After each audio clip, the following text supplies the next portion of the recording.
있어요. ছবিতে যে পাথরগুলো দেখছেন সেগুলো ব্রাজিলের এক ব্যক্তির মূত্রথলি থেকে অস্ত্রোপচারের মাধ্যমে বের করেছেন চিকিৎসকেরা। আর এই ঘটনার পেছনে উঠে এসেছে একটি চমকে দেওয়া তথ্য। ভুক্তভোগী রোগী কয়েক বছর ধরে পানির বদলে প্রতিদিন গড়ে প্রায় ৩ লিটার কোমল পানীয় পান করতেন। সার্জন ট্যালেস অ্যান্ড্রাদের ভাষ্য অনুযায়ী দীর্ঘদিনের এই অভ্যাস তার মূত্রতন্ত্রের ওপর মারাত্মক প্রভাব ফেলেছে। এক পর্যায়ে মূত্রথলিতে তৈরি হয় প্রায় ৩৫টি পাথর। ঘটনাটি সামাজিক যোগাযোগ মাধ্যমে ছড়িয়ে পড়ার পর ব্যাপক আলোচনার জন্ম দেয়। তবে কোমল পানীয় পান করলেই সবার মূত্রথলিতে পাথর হবে বিষয়টি কিন্তু এমন নয়, বরং দীর্ঘদিন অতিরিক্ত পরিমাণে চিনিযুক্ত ও কার্বোনেটেড পানীয় পান করলে মূত্রথলি ও কিডনিতে পাথর হওয়ার ঝুঁকি বাড়তে পারে।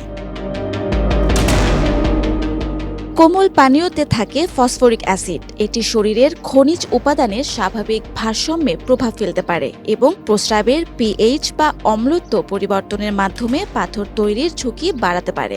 দ্বিতীয়ত, কোমল পানীয়তে প্রচুর চিনি থাকে। অনেক পানীয়ে ক্যাফেনও থাকে। অতিরিক্ত চিনি ও ক্যাফেইন শরীরে পানির শূন্যতা তৈরি করে।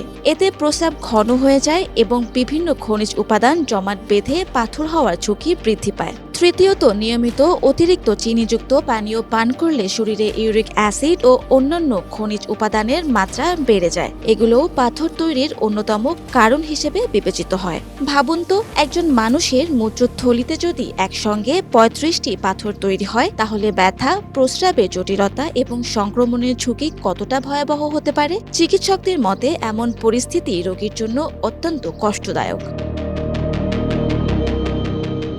মাঝে মাঝে কোমল পানীয় পান করা আর প্রতিদিন লিটারের পর লিটার পান করা এক বিষয় নয়। শরীরকে সুস্থ রাখার সবচেয়ে সহজ ও সাশ্রয়ী উপায় হলো পর্যাপ্ত পরিমাণে পানি পান করা।